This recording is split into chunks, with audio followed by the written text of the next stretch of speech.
Absolutism in the Age of Enlightenment. So we talked a little bit about what the age of absolutism was today in class. Actually, not a little bit. We kind of teased it out, but I just wanted to give you some notes for a kind of hardcore definition.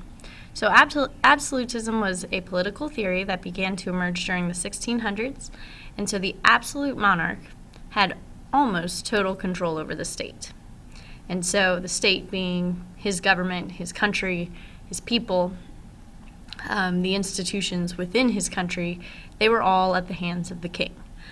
So one of the things they used to maintain this power was that they claimed divine right. So this was saying that the right to rule derived from God, and so the church and state were closely intertwined, and this meant that their family maintained the throne. God had put their family on the throne, so they deserved to succeed their fathers, which means come after their fathers to take power, because it was the will of God that their family was in that position. If God wanted another family to be king, then God would have put that family in power in the first place. But they kept power over the throne based on the fact that their family was already in that position. So it was hereditary. And they rarely had complete power, but they did centralize their leadership. So they controlled the armies. They weakened legislative branches, which means less people had the power. And they controlled all the taxes and so on. They also claimed to be above the law. So they said that if they broke the law, it was because they needed to do so, and that would be okay because they were above the law. The law does not apply to them. So despite having all this absolute power, in order to keep that power and not being overthrown, they needed noble support. So support from the aristocracy and the lower classes. So they often used bribes to maximize the support throughout their kingdom. They had a lot of money, and people needed a lot of money, and you're a little bit more convinced to do something if somebody gives you a lot of gold. So that's kind of how they maintained this support for their throne.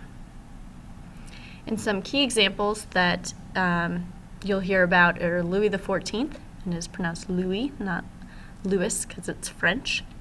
And he is probably the most famous absolute monarch and the most harsh. And if you've heard of Versailles, it is a very grand palace, and he basically bankrupted the country of France by building Versailles. And he's very famous for saying, "L'État, c'est moi." The state is me. Another famous absolute ruler is Frederick Williams, who's also known as Frederick the Great of Prussia, which Prussia is referring to the area that becomes the country of Germany. So there were lots of little states in that area that were other things like Bavaria, if you've heard of that, and they all became Germany. But Prussia was the biggest. And Peter the Great of Russia, that's what St. Petersburg is named after. So he was another absolute ruler, and he built lots of grand palaces as well. Okay, your first 4 questions are about absolutism.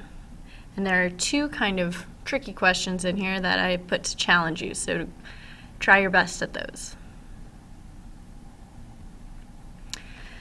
Okay, so the next thing that we're going to move on to talk about tomorrow and the next class is the Enlightenment. The Enlightenment was a philosophical movement, so a movement throughout society, not necessarily through government, which began in the 1700s. So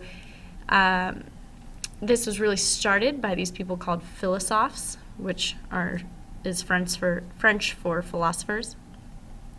And they began applying reason and rationality to political ideology. So ideology is kind of a set of ideas or beliefs.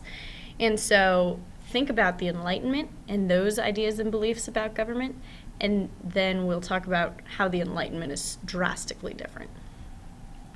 Certain writers and thinkers, primarily in London and Paris, which were the two major cities at the time, and also the most wealthy, the most affluent, the most well-educated.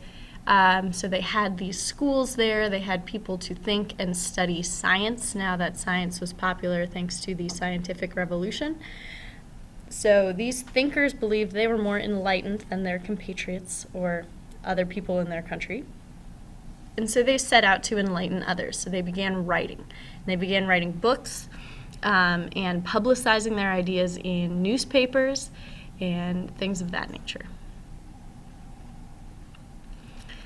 A couple key themes to their beliefs. They believed that human reason could be used to combat ignorance, superstition, and tyranny, and to build a better world. So think about the word tyranny, which if you're a tyrant, that means you have absolute control, that's the key word there, and that you kind of run things how you want without regard to what is for the common good of your country. Superstition, a black cat crosses your path, that's bad luck, but this also applies to things like witchcraft, which, thanks to, again, science, we know probably doesn't exist. And ignorance is just lack of education. So their principal targets were religion, which was embodied in the Catholic Church, and the domination of society by a hereditary aristocracy. So those are a lot of big words. So the domination of society by a hereditary aristocracy means these aristocrats, or the nobles and kings and queens, maintained power, but through their family lines. And the other thing is the Catholic Church, which was closely tied with that absolute monarchy. Think about who held power when these people were starting to think of their new ideas.